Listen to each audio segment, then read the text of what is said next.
Muhammad bin Husain.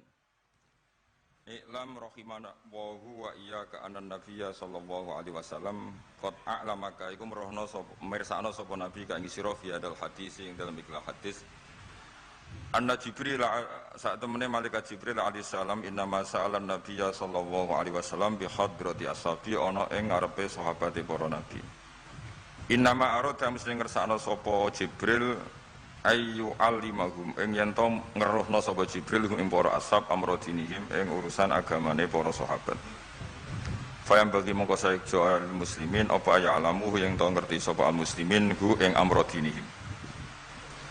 Terus pikirannya Syekh Al-Ajuri bahwa Jibril menanyakan Islam dengan niat mengertikan Islam kepada para sahabatnya Rasulullah SAW. Artinya Jibril itu buatan takok carane sugih ngoten.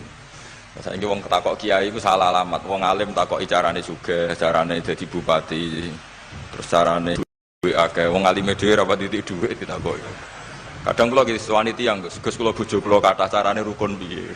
Wong kiyaine ora wani wae kok takoki carane rukun. Jadi intinya niku pertanyaan itu juga kita pelajari. Jibril niku tangklet urusan agama. Artinya yang perlu dingerteni itu urusan apa? Agama. Tapi kita punya masyarakat sing kadang tanya ini sesuatu yang sifatnya khadun nafsi. Terus kiai itu rapati seneng jabatan. Kadang ditakoki tiyang carane dadi bupati. Nak dadi bupati salami templek orang jutaan arah dadi darani donyane ngobos. Seloro kabeh dadi kiai. Lan kula seneng nak terkenal donga kula ra mandi. Mergo nak mandi repot. Dadi dukun. Jadi niki repot. Kula gak ada cerita tentang Mbah Hamid Pasuruan. Diceritani bapak kula, Bapak Nurian Lami ngaji kalian Ki Hamid. Jadi dawuh beliau soleh zaman akhir ku repot, hisape gede. Udah terkenal wali, dongane mandi terus wong kepen sugih marani kiai, kepen wayoh marani kiai, kepen jabat marani kiai. Terus ngekei dhuwit. Mari hisab tok, mergo duwe sudah dikonversi sebagai materi. Mulane beliau pernah menangis. Aku soleh-soleh kumene golek. Intinya semua yang ditanyakan itu urusan apa? Agama. Maka kata Imam Syekh Al-Ajuri, seharusnya pertanyaan itu ya urusan agama dan yang harus diketahui ya urusan agama. Maka orang Islam yang harus diketahui ya urusan agama. Terus kalau wau istifadah kalian Ghazofur, memang di depan umum itu penting supaya tidak ada al-qila wal qal. Jadi ini kan diulang-ulang bihadrati ashabi. Ini dalam ilmu hadis itu penting sekali supaya ilmu itu mutawatir. Karena kalau sampai untuk ijazah ke orang tertentu, mau aku tok sih dijazah, itu biasanya malah dibodoni. Kayak bakul, sampai tok sing tak kayak diskon. Nah, gerbang ya udah bang. Malah nak kidilkon ijazah di depan umum berarti kondang. Ada khusus bahaya. Ini mesti klenik nih. Ini aku kanca kula sak kelas kalian Gus Munib. Jadi orang itu, makanya saya ngaji itu pede di depan umum. Karena kalau salah ya dibenarkan Gus Zofur, kalau benar juga ganjarannya akeh. Tapi nak ngaji mbek wong loro dhewean iku terus kok cocokan. Nak salah aja kodo-kodo ya kan. Jadi memang ilmu itu suka yang mutawatir saya karena validitasnya jelas.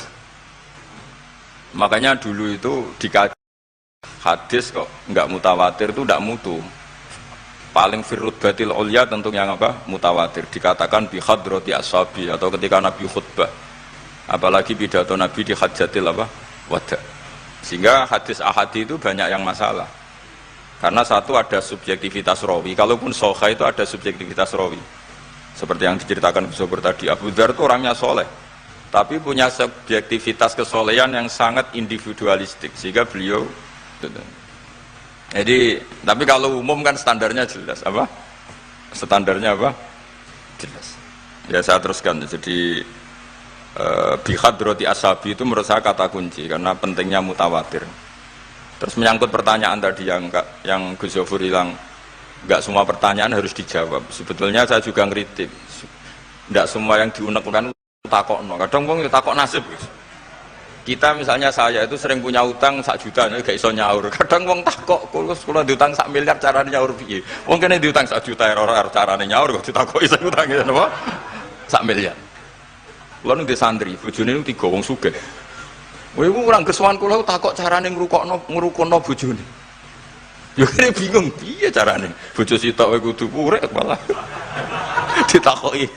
Bojo napa? telu. Nah ternyata santri itu terinspirasi oleh cerita-cerita. Syaratnya wali itu kudu di bojo cerewet. Nak sitok cerewet wali, pemenang nak telu, dia cara berpikir begitu. Nah, itu yang bojo pertama itu ngancam, nak masih sah dengan istri kedua ketiga mau bunuh diri. Terus dia nanti nyuwun sewu melafatkan tolak. Terus takok teng kula. Niku termasuk mukroh napa boten Gus? Karena saya melafatkan itu dipaksa diancam. Bojo pertama mau nopo? Lah iku nang fikih kan hanya ada syaratul ikrah itu mukrih harus mampu mewujudkan mahaddadahu. Kena arah Mekah tak patah. Ini ndak kasusnya unik. Umumnya bab ikrah di fikih kan nak ora ke tak patah ini ndak. Ini kasusnya beda. Nak rabuk turuti aku mati. Itu kan bingung. Ya saya seduarian nunggu Sofur ya jawab wallahu a'lam. Nunggu Jibril ya sudah akan datang. Artinya gini ya, problem kita kekinian itu setiap masyarakat punya iskal atau punya grundel itu ditanyakan kiai. Padahal seharusnya tidak sesuatu yang harus apa ditanyakan. Misalnya gawane di bojo akeh ya mesti sumpek, ngurmat wong wedok sitok sumpek kemene telu. Terus gawane wong duwe utang akeh ya sumpek. Hal-hal seperti itu kan lazim. Sebenarnya nggak perlu ditanyakan, biasa wae standar. Tapi kita ini sering menuntut orang lain menjadi solusi ya bagi orang itu. Makanya saya kalau ngajar di Jogja itu sering cerita begitu. Problem orang kota itu adalah kalau punya beban itu dibebankan ke negara atau ke kiai atau ke ustadz. Padahal beban ini sebagai hukuman karena kesalahannya apa? Sendiri.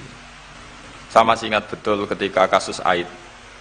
Mbah Mun itu orang yang sangat syafiq li ummati, sangat syafiq lah, sangat syafaqah pada umatnya.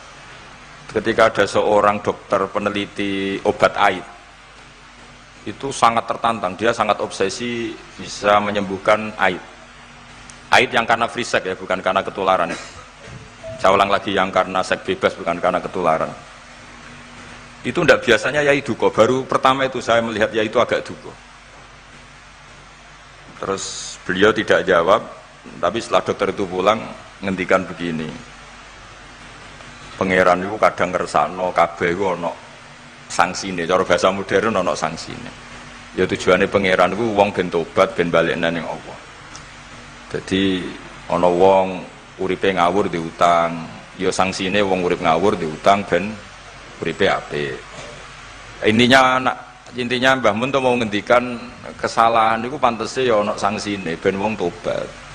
Lah saiki kiai iku nek ditakoki ngono berusaha cari solusi sanksi iku, padahal Allah kepengen memberi sanksi. Enggak sampean misalnya zaman mondok ra sregep terus bareng saiki dadi kiai bingung terus kula kan dadi solusi Gus kayak donga laduni. Wong pangeran ngekeki sanksi kuwe zaman mondok ra sregep. Ben ora rasane isin maca keliru di depan umum. Malah yo ijazah napa? Laduni. Jadi itu pelajaran bagi saya menurut saya. Jadi kata Mbah Mun, la'allahum yarji'un itu la'allahum yantahun yang di Quran itu satu kesalahan itu pasti Allah itu menghendaki ada apa? Sanksi. Tentu maksudnya Allah baik supaya tobat. Tapi sekarang sanksi itu mau dihilangkan. Kadang konsultannya itu kayak bojo kepengen minggat, sing lanang tak takoki kena apa? Mun lami Gus boten kula nafakoi. Ya aku yang mending normale aku minggat, aku wis terlambat bojomu kepengen minggat saiki aku terlambat. Kudune wis wingi-wingi.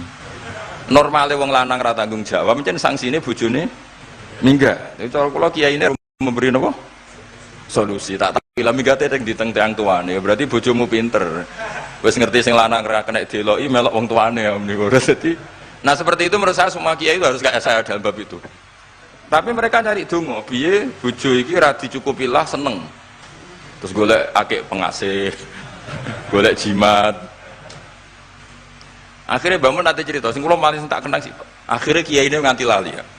Ana wong melarat yo ijazah kiai. Berhubung kiai ini ku isin muni ra iso diijazahi duha mek donga. Kiai ini ku lali nak dhewe fakir. Akhirnya yang minta ijazah itu ditimbali Mbah Mun. Rene tak ijazahi. Kowe yo ijazah duha mek sapa kiai iki. Lha kiai ku dhewe fakir kok jalu ijazah.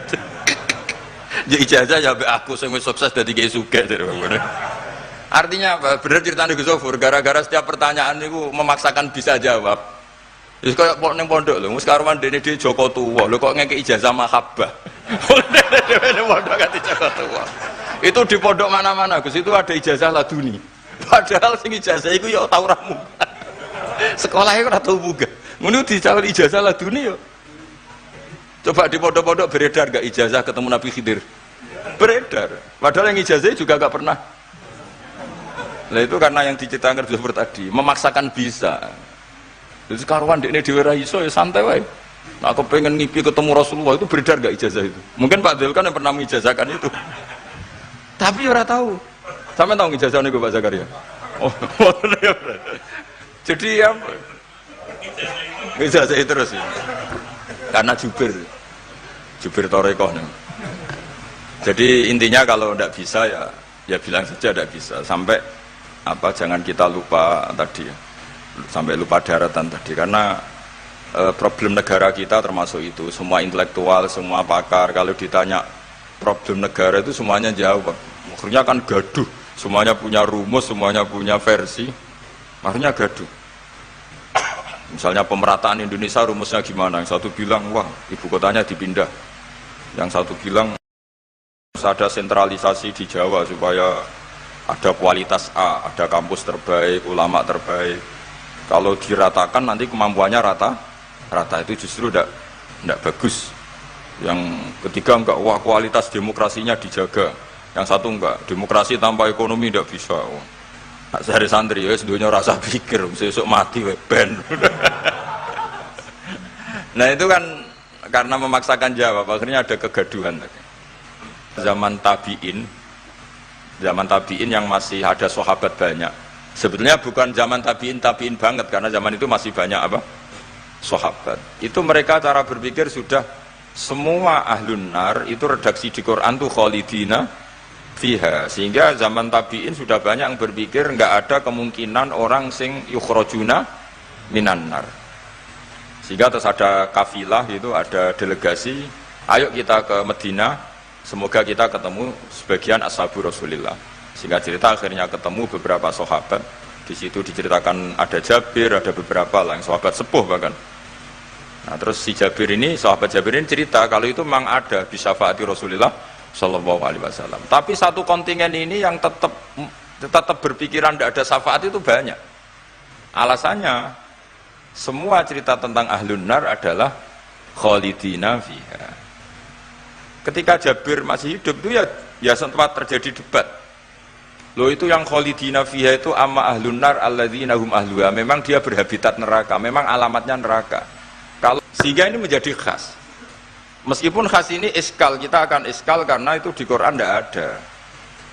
Tidak ada maksudnya nggak ada secara sorry yang menerangkan ada kaumin sing yukhrajuna minan nar. Makanya saya Al-Ajuri ngendikan ciri khas ahli sunnah adalah mengimani adanya kaum sing yukhrajuna minan nar. Karena itu zaman tabi'in sudah ada polemik.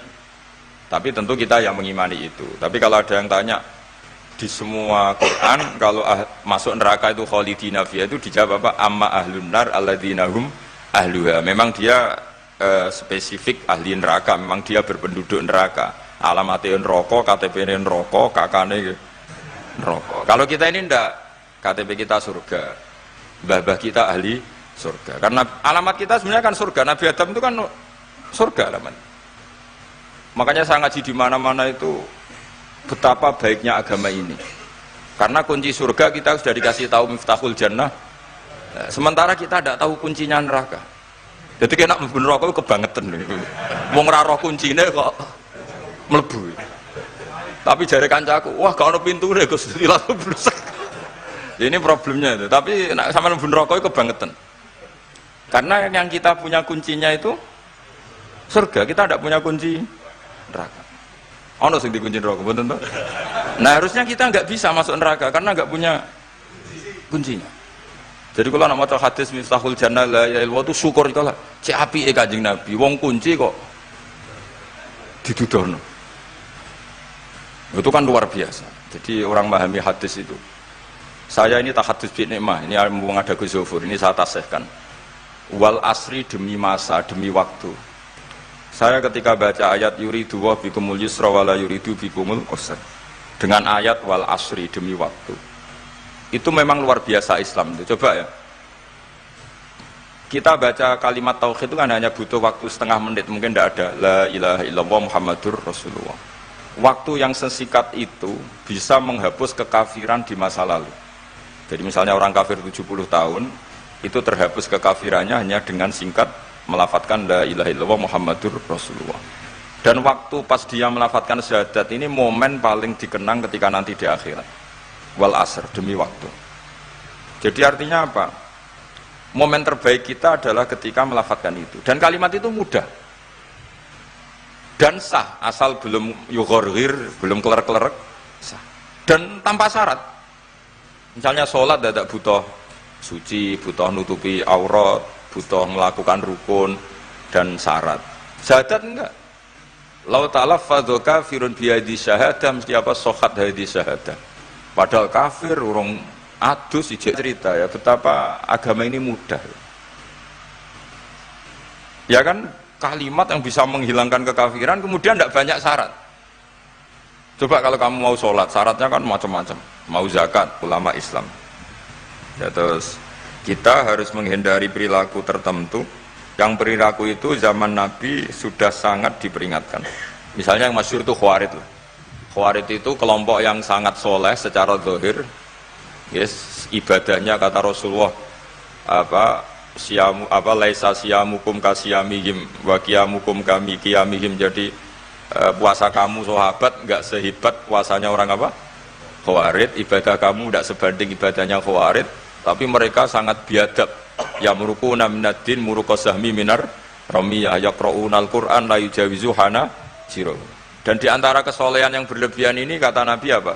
Yuqatiluna ahlal Islam wala yuqatiluna ahlal ausan. Kalau dijak musuhi sesama Islam semangat, tapi dijak musuhi yang jelas salah ndak semangat. Ini kelompok sing hadarona humun nabiyyu, kelompok yang kita diperingatkan Nabi untuk sangat menghindari. Karena logikanya jelas ya. Orang yang kafir saja inginnya Nabi menjadi muslim dengan diajarkan syahadat. Tapi ini orang yang sudah muslim, seleranya Khawarid, dikeluarkan dari Islam. Tahlilan kafir, kuburan kafir, nyekelake kafir, apa saja menjadi kafir. Ini pertanyaannya kan, inginnya seorang nabi itu kan tentu dari kafir menjadi muslim. Ini yang sudah Islam menjadi kafir. Maka cerita-cerita di beberapa ulama, ini kenangan saya ngaji di sini. Ini sekaligus cerita penutup. Ada orang ekstremis ketemu Islam alim. Terus ketika melihat ahlul ma'asi itu maksiat, ahlul ma'asi ketika maksiat, sedang maksiat, sebaiknya orang-orang Islam seperti itu mau saya bunuh, mau saya bom. Ini yang cerita orang-orang alim ke saya. Terus kata si orang alim tadi, lau annahum matu, kalau mereka benar-benar mati final maksiyah itu aina masiruhum, lalu mereka kemana? Si yang keras tadi bilang ilanar, karena mereka mati final maksiyah. Terus jawabnya yang alim tadi, dzalika muradan nabi, apa umat Islam mati kemudian min ahlin nar itu yang dikehendaki Nabi? Untungnya yang si ekstremis tadi agak alim. Ya enggak, Nabi inginnya umatnya itu ya mati tidak masuk neraka. Ya sudah, jangan bunuh sekarang, kasih kesempatan tobat. Untungnya si yang ekstrim ini termasuk min ahli ilm, dia nerima konsep itu, nerima. Itu jadi pelajaran dialog kealiman. Dan kita menjadi moderat bukan karena liberal atau sekuler. Memang kita baca hadis-hadis misalnya inna wuha yabsutu yadahu billail yatuba musiun nahar wa yabsutu yadahu bin nahar yatuba musiul lail. Allah yang Tuhan saja inginnya itu menunggu tobatnya mereka, bukan mengakhiri mereka dalam keadaan tidak tobat. Jadi ini supaya jadi faham, menjadi khas kita. Ya Allah yang Tuhan saja inginnya kan menunggu tobatnya mereka, bukan malah tobat itu kita hentikan ya dengan dibunuh ketika maksiat. Itu artinya kan kita tidak memberi kesempatan tobat. Sama sih ingat Mbah Mun sering cerita ke saya, Aku cara kon milih, kata beliau, aku cara kon milih. Iku yo ora pati seneng ana terlalu tegas, terlalu apa. Mergo Allah wae ngekei kesempatan. Ya tadi, apa logikanya kan Allah saja, misalnya Allah Ta'ala selalu membuka tangannya di malam hari supaya yang tadi siang maksiat tobat di malam hari. Terus Allah membuka tangannya di siang hari supaya yang tadi malam maksiat tobat. Intinya Allah Ta'ala itu menunggu tobat, bukan menghentikan asbabit taubat. Sehingga tradisi guru-guru kita, ya utamanya Mbah Mun, itu sama-sama saja baik. Bukan karena baik sama orang fasik, bukan. Tapi implementasi dari menunggu tobatnya orang fasik, dan tentu itu butuh tarbiyah, butuh syafaqah, butuh kasih sayang, butuh. Saya masih ingat ketika beliau baca kitab karangannya Imam Sa'roni itu, Tambihul Mukhtarin, itu diantara madzhab Imam Sa'roni itu Al-Hikmah Dolatul Mu'min, itu beliau juga menambahkan wal fasik dolatul mu'min. Bukan sekedar Al-Hikmah Dolatul Mu'min, tapi Al-Fasik juga Dolatul Mu'min. Karena ketika seorang mukmin fasik ini seperti barang yang hilang, dia tercerabut dari akarnya, yaitu akar keimanan dan keislaman. Maka kita kata Imam Sa'roni, kita sebagai orang soleh harus menemukan mereka atau mengambil mereka untuk dikembalikan. Jadi ini komitmen kita sebagai murid Mbah Mun, sebagai murid Sayyidina Al-Abenya sudah ada amal. Itu saja inginnya Allah sama orang Islam, kaumun yukhrajuna minan nar, bukan malah diblesno gitu. Lah ya akhirat yang notabene sudah nggak ada amal, itu saja kaumen yang mukmin, apalagi tahu mondok, apalagi grup hima, itu tapi rasa moron rokok, kalau pesene rasa moron rokok. Itu inginnya itu yukhrajuna minan nar. Makanya kalau baca hadis itu harus ada dzauq. Selain ilmu itu harus ada dzauq. Betapa syafaqatu Rasulullah sallallahu alaihi wasallam. Inginnya semuanya itu yadkhulunal jannah. Kalaupun ada yang masuk neraka, yang orang Islam tuh, tetap obsesi Rasulullah, cita-cita beliau adalah yukhrajuna minan nar. Makanya masyhur itu, wala sawfa yu'tika rabbuka fatarda. Jawa Nabi bi la arda wa wahidun min ummati finnar. Saya tidak akan ridho ya Allah, tidak akan puas wa wahidun min ummati finnar. Satu dari umatku min ummatil ijabah minan nar. Makanya saya setuju dengan Syekh Al-Ajuri, kita sebagai ahli sunnah di antara khasnya apa? Iman adanya kaum sing yukhrajuna minan nar. Pun iki ngoten. Sampai waduh kok dibaca Arabnya saja. Nah, ini nurut bagus. Mimman khadzarona tadi siapa? An-Nabi. Anaman saat temene wong abada kang nyembah sapa man Allah azza wa jalla fa ya'lamu mongko ngerti sapa man anna wa azza wa jalla mutaliun kun dat sing ningali ala amalihi ing atase ngamale wong.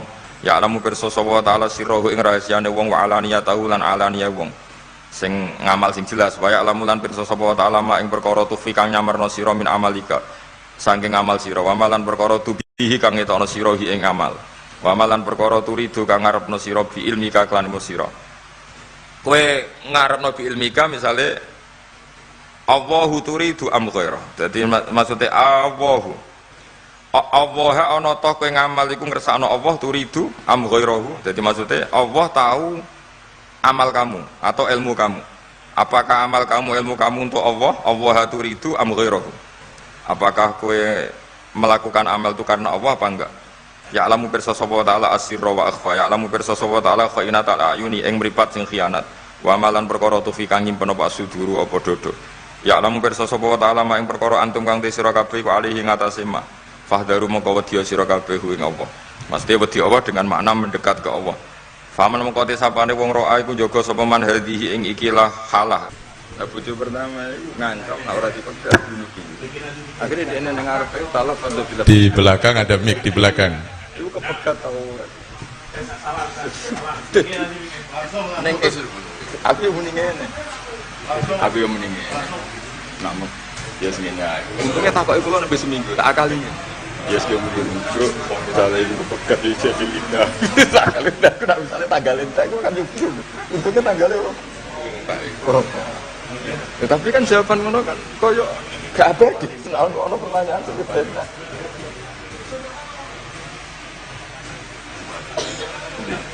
Untuk buka gitu. Sing ketemu-temutan. Betul? Masa Apa? Mati. Foto-foto.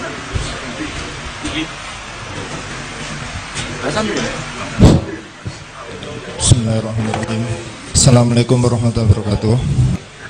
Bagi para hakim ya, HKI itu kompilasi hukum Islam. Ya sementara yang dipakai ya KHI itu yang dipakai oleh pedoman untuk memutuskan yang diajukan ke nopo jenenge di mahkamah-mahkamah yang berurusan dengan terutama pernikahan. Apakah karena kan khilafnya fikih kan akeh. Khilaf napa jenenge fikih niku kathah.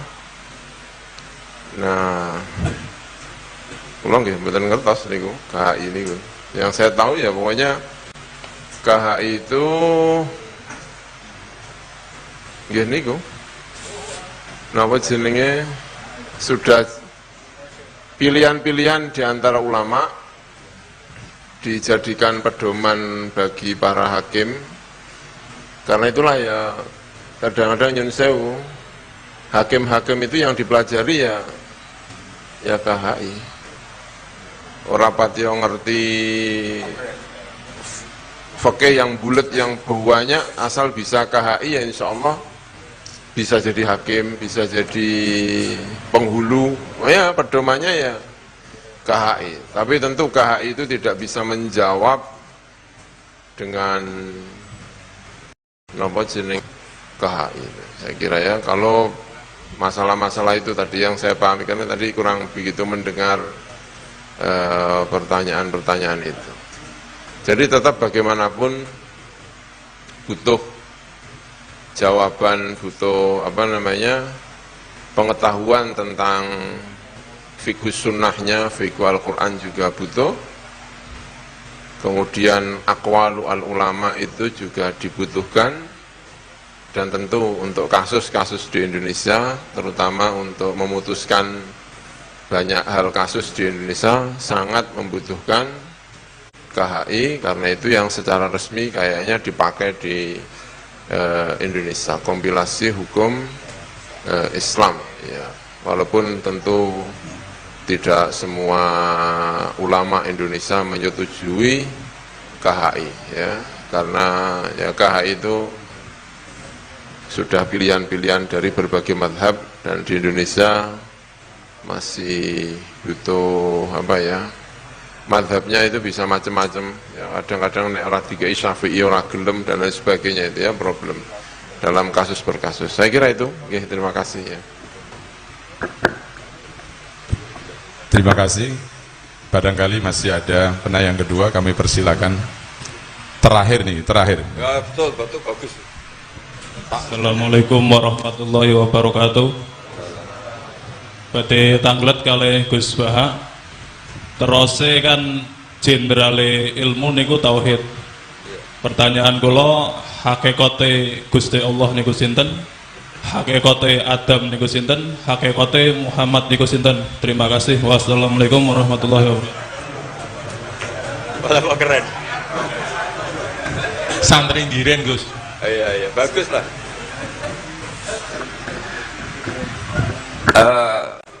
Maksudnya tanya hakikat. Ya bagus lah kalau ya hakikatnya Allah itu sebagai Tuhan. Terus cara mengenal Allah itu paling gampang, sehingga Imam Sibawayh bilang Allah itu a'raful ma'arif. Saya ngaji di mana-mana itu kampanye saya begini. Karena saya pernah diparani orang yang sejenis jenengan.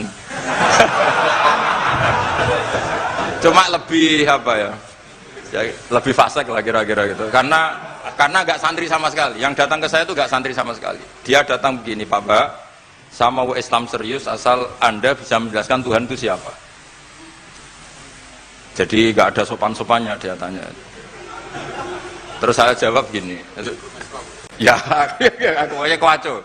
Terus saya bilang, kamu peneliti, ya saya peneliti. Kamu orang pinter, ya saya orang pinter. Dia punya gelar. Ya kira-kira gini, kalau gelas ini saya banting, terus pecah, kamu bilang apa? Ya karena sebabnya dibanting, ya sudah. kira-kira alam raya ini kan kadung berstatus maujudat. Kira-kira logis enggak kalau hadil maujudat khalaqahal adam, ini maujudat diciptakan ketiadaan. Final adam la yu'athiru syai'an, tentu sesuatu yang enggak ada itu la yu'athiru syai'an. Di mana-mana sing yu'athiru yang bisa menciptakan atau membekasi itu adalah al-wujud. Ya berarti Allah itu penyebab dari semuanya Bapak. Iya. Ya dari dulu kiai-kiai bilang gitu kan saya enak. Nah, intinya gini, terus dia menjadi sadar setelah Allah tak beri status wajibil wujud. Makanya saya tambah tua, itu tambah kagum sama ulama dulu. Kenapa kita mulai kecil dikenalkan wujud kidam bakok, kira-kira gitu. Hadhil maujudat, alam yang sudah kadung wujud ini, kan mau tidak mau harus disebabkan oleh yang wujud. Masa wujud disebabkan nihilisme atau ketiak?